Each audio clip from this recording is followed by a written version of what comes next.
장대장TV 시청자 여러분 안녕하십니까, 장대장입니다.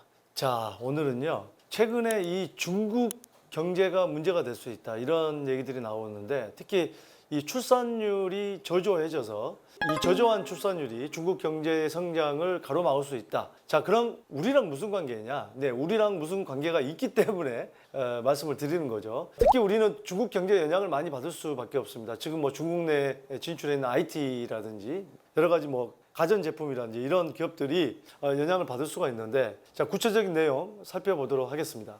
자, 그러면 이 출산하고 부동산 회사는 무슨 관계입니까?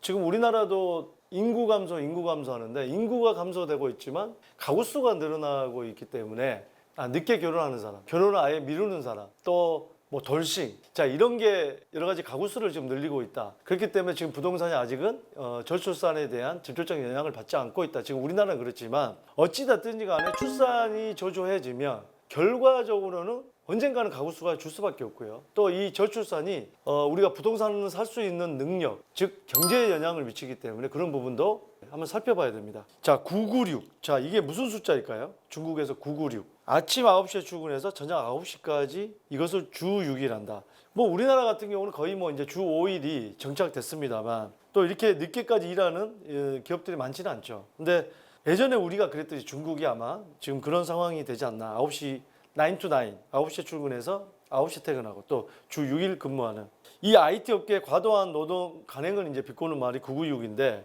자, 그렇다 보니까 중상층 근로자들이 일이 많아서 아이를 낳지 않는다. 우리나라는 어떻습니까? 집 사기 힘들어서 아이를 낳지 않는다. 딩크족, 둘이서 평생 그냥 즐기겠다. 자, 이제 보시면 2019년 기준으로 해서 중국 같은 경우, 자, 우리나라는 여성 1인당 0.92의 출산율을 나타내고 있고, 일본이 더 출산율이 좋고요. 그 다음에 북한은 출산율이 훨씬 좋습니다. 2019년까지. 자, 이 통계 재밌습니다. 북한이 등장을 합니다. 조선민주주의 인민공화국. 예.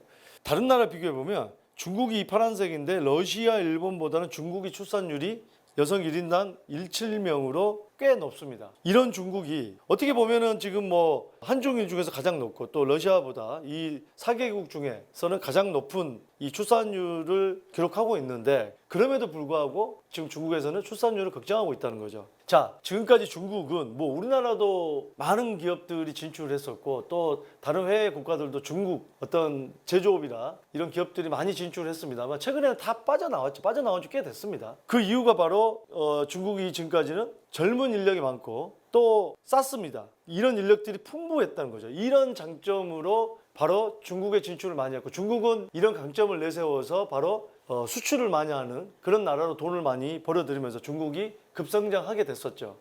이렇게 세계 제2의 경제대국까지 지금 올라서면서 뭐 2030년에는 바로 미국을 앞지르는 경제대국이 될 것이라, 이런 지금 예측까지 나오고 있는데, 자, 중국에서 지금 한자녀 정책은 중국에서 폐지를 했습니다. 참 예전에 인구가 많아서 뭐 그래서 이 호적에 올리지 않는 사람이 많았다.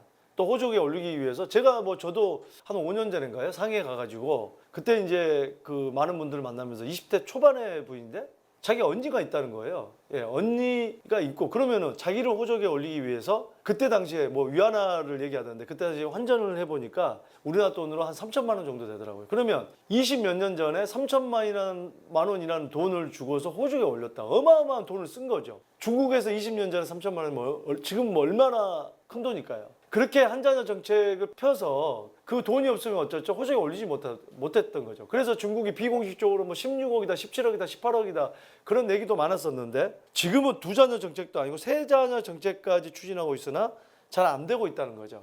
이 사교육비가 부담이 돼서 출산율이 줄어든다고 해서 사교육을 폐지를 시켰고요. 또 게임하는 시간도 줄여들어서 애들 키우기 좋은 환경으로 만들기 위해서 게임 업체도 규제를 하고 있고, 애들 키우는 고민을 줄여들겠다 해서 팬클럽까지 활동하는 걸 자제했습니다. 그러니까 애들이 게임이나 팬클럽 쪽에 빠져서 애들 키우기 힘들다고 하니까 정부에서 이런 활동을 제한을 시켜버리는 거예요. 애들 키우기 좋게. 정말 그러니까 중국이 얼마나 지금 출산율에 대한 고민이 큰지, 팬클럽 활동과 게임까지 규제를 할 정도면 얼마나 지금 고민이 큰지 여기서 보여주는 바로 정책입니다. 자, 이 중국이 이제 부동산까지 규제를 하고 있죠. 그 규제 여파가 바로 헝다그룹. 지금 헝다그룹이 부채만 350조가 있다. 그래서 지금 최근에 아마 중국에서는 자연스럽게 파산을 시키면서 그냥 그러면 중국 경제에 큰 문제가 생겨서 세계 경제에 문제가 있을 수 있겠죠. 그래서 최근에 주가가 갑자기 폭락을 하고 뉴욕 주식도 폭락을 하고 우리나라는 뭐 다행히 추석 연휴랑 겹쳐서 좀 영향을 덜 받았습니다만 헝다가 자체 좀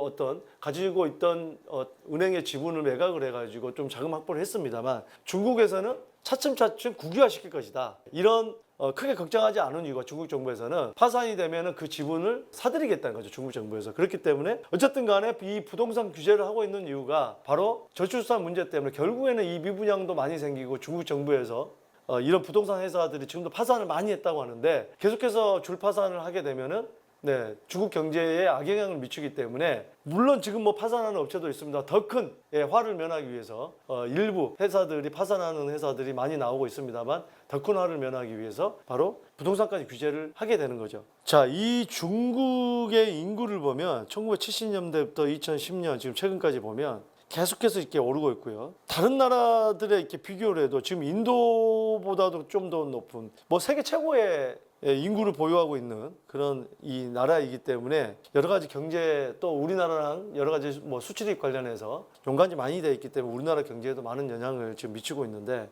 중국의 인구 밀도도 점점 높아지고 있고요. 다른 나라랑 비교했을 때 인구 밀도 그러니까 얼만큼 많은 인구가 살고 있느냐 인구 밀도는 인도가 가장 높고요. 그 다음에 영국, 중국 이런 미국보다는 미국이 인구가 3억 명인데 영토는 훨씬 더 넓죠. 그래서 인구 밀도가 훨씬 더 높다 이렇게 지금 볼 수가 있는데 자, 이 인구 증가율을 보면 1970년대 폭발적으로 늘었다가 점점 줄어들면서 점점 지금 하락하는 이렇게 추세가 됩니다. 그리고 다른 나라랑 비교했을 때 인구 증가율을 보더라도 지금 뉴질랜드 같은 경우 굉장히 높고요. 캐나다도 높고 인도도 높습니다. 지금 중국은 영국이나 미국보다도 증가율이 더 낮습니다. 경제대국 다른 나라에 비교했을 때 굉장히 어떻게 보면 증가율이 점점 증가율은 바로 얼만큼 증가하냐 그 율 점점 떨어지고 있다는 거죠. 자, 출산율 한번 볼게요. 그러면 출산율도 70년대 피크를 달리면서 점점 떨어지고 있고요. 기타 다른 나라들의 출산율을 보면 인도가 굉장히 높고 지금 중국 같은 거 출산율은 영국, 뉴질랜드, 미국과도 지금 비슷합니다. 예전에 폭발적으로 더 높았던 거에 비하면은 출산율도 굉장히 떨어지고 있다는 거고요. 자, 그래서 결국에는 오늘 요점을 좀 정리를 해보자면 중국의 여러 가지 이런 출산율과 인구 증가율이 나중에 중국 경제를 성장하는데 가로막는 요인이 되고 자, 그렇기 때문에 지금도 중국에서는 내수를 키운다고 하죠. 이제는 이런 저렴한 인건비와 젊은 어떤 생산 능력이 있는 이런 인구가 줄어들고 있기 때문에 매력이 떨어졌기 때문에 해외에서 여기에 공장이라든지 들어오는 게 점점 나가고 있기 때문에 수출을 해서 먹고 사는 것보다 내수를 해서 먹고 살아야 되기 때문에 자국 기업을 보호하는 정책을 취한다. 자, 그렇기 때문에 최근에 어떻습니까? 이 삼성의 스마트폰이 철수를 했고요. LG의 이 가전도 철수를 했고 이 점점 우리나라의 유수의 기업들이 철수하는 현상이 벌어진다. 자, 그래서 결론은 우리나라의 기업들도 안 좋은 영향을 미친다는 게 요지고요. 자, 안 좋은 영향을 미친다 하면은 아무래도 이 기업들이 많은 매출이 일어나고